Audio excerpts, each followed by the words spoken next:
Friends, എല്ലാവർക്കും MNB ടോക്സിലേക്ക് സ്വാഗതം. അപ്പോൾ ഇപ്പോൾ ഞാൻ എത്തിയിരിക്കുന്നത് നമ്മുടെ ചെമ്പനീർ പൂവിൻ്റെ പ്രൊമോ റിവ്യൂമായിട്ടാണ്.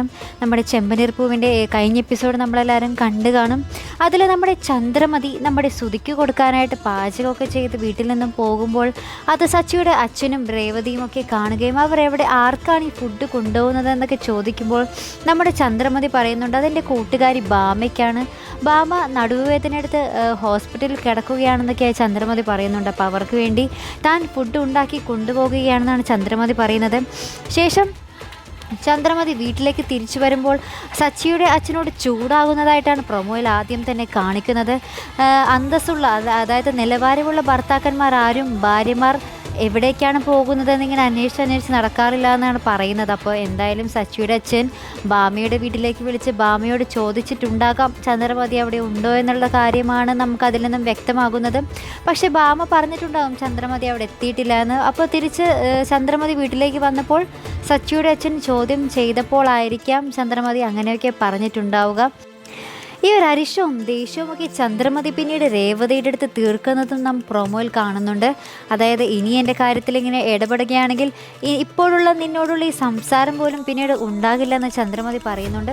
ശേഷമാണ് നമ്മുടെ ലക്ഷ്മി, അതായത് രേവതിയുടെ അമ്മ, രേവതിയും സച്ചിയെയും വീട്ടിലേക്ക് ക്ഷണിക്കാനായി ചന്ദ്രമതിയുടെ അതായത് സച്ചിയുടെ വീട്ടിലേക്ക് കടന്നു വരുന്നത്.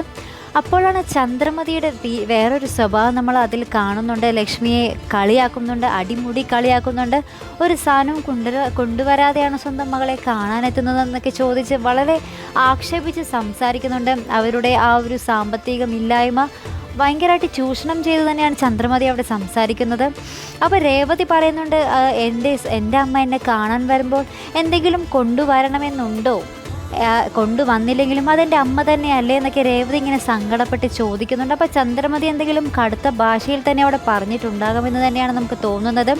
ശേഷം അത് നമ്മുടെ രേവതി സച്ചിയുടെ അച്ഛനോട് ഇങ്ങനെ കരഞ്ഞു പറയുന്നുണ്ട്. എന്തൊക്കെയോ ഇങ്ങനെ ചന്ദ്രമതി പറഞ്ഞ കാര്യങ്ങളായിരിക്കാം സ്വന്തം. അപ്പോൾ ചന്ദ്രമതി പറഞ്ഞ കാര്യങ്ങളോടത്ത് ലക്ഷ്മി കരഞ്ഞുകൊണ്ട് പോകുന്നതൊക്കെ കാണിക്കുന്നുണ്ട്. അപ്പോൾ ആ കാര്യങ്ങളൊക്കെ രേവതി അച്ഛനോട് പറഞ്ഞിങ്ങനെ കരയുന്നുണ്ട്. അപ്പോൾ അച്ഛനിങ്ങനെ സമാധാനിപ്പിക്കുന്നുണ്ട് രേവതിയെ, സാരില്ല, അവൾക്ക് എപ്പോഴെങ്കിലും നിൻ്റെ സ്നേഹം മനസ്സിലാകുമായിരിക്കുമെന്നൊക്കെ പറഞ്ഞ് രേവതിയെ സമാധാനിപ്പിക്കുന്നുണ്ട്. ശേഷം നമ്മൾ കാണുന്നത് നമ്മളെല്ലാവരും കൊതിച്ചേർന്ന ആ കാഴ്ചയായിരുന്നു. സച്ചിയും രേവതിയും കൂടി ഒരുമിച്ച്, അതായത് ഇപ്പോൾ അവരുടെ ഒരു സ്നേഹമുണ്ടല്ലോ അവരുടെ ഇടയിൽ, ആ ഒരു സ്നേഹത്തോടെ ഒരുമിച്ച് നമ്മുടെ രേവതിയുടെ വീട്ടിലേക്ക് പോകുകയാണ് വിരുന്നിനായിട്ട്. അപ്പോൾ ഇനിയായിരിക്കും ആ കഥയുടെ ഒരു ട്രാക്ക് തന്നെ മാറാൻ പോകുന്നതെന്ന് നമുക്ക് ഇന്നത്തെ ആ പ്രൊമോയിൽ കൂടെ തന്നെ മനസ്സിലാകുന്നുണ്ട്. കാരണം സച്ചിൻ രേവതിയും കൂടുതൽ അടുക്കുമ്പോൾ കൂടുതൽ മനസ്സിലാക്കുമ്പോൾ അവരുടെ ഉള്ളിലെ ആ സ്നേഹം വർദ്ധിക്കുകയും പിന്നീടുള്ള ആ ഒരു അവരുടെ ജീവിതം കാണാനായിരിക്കും നമ്മൾ പ്രേക്ഷകർ കൂടുതലും ആഗ്രഹിച്ചിരിക്കുന്നതും. അപ്പോൾ എന്തായാലും ഇന്നത്തെ എപ്പിസോഡ് ഒരു രസകരമായിട്ടുള്ള എപ്പിസോഡ് തന്നെയായിരിക്കും. വരുന്ന എപ്പിസോഡുകളിലും രേവതിയും സച്ചിയും തമ്മിലുള്ള ഒരു കോംബോ നമുക്ക് കൂടുതൽ കാണുവാൻ സാധിക്കും. അപ്പോൾ എന്തായാലും എല്ലാവരും മറക്കാതെ കാണുക ചെമ്പനീർ പൂവും. അപ്പോൾ ഇതുപോലുള്ള പ്രൊമോ റിവ്യൂസിനും എപ്പിസോഡ് റിവ്യൂസിനൊക്കെ ആയിട്ട് നിങ്ങൾ മറക്കാതെ എൻ്റെ ചാനൽ സബ്സ്ക്രൈബ് ചെയ്യുക. അടുത്ത റിവ്യൂ ആയിട്ട് വരുന്നത് വരേക്കും ബൈ.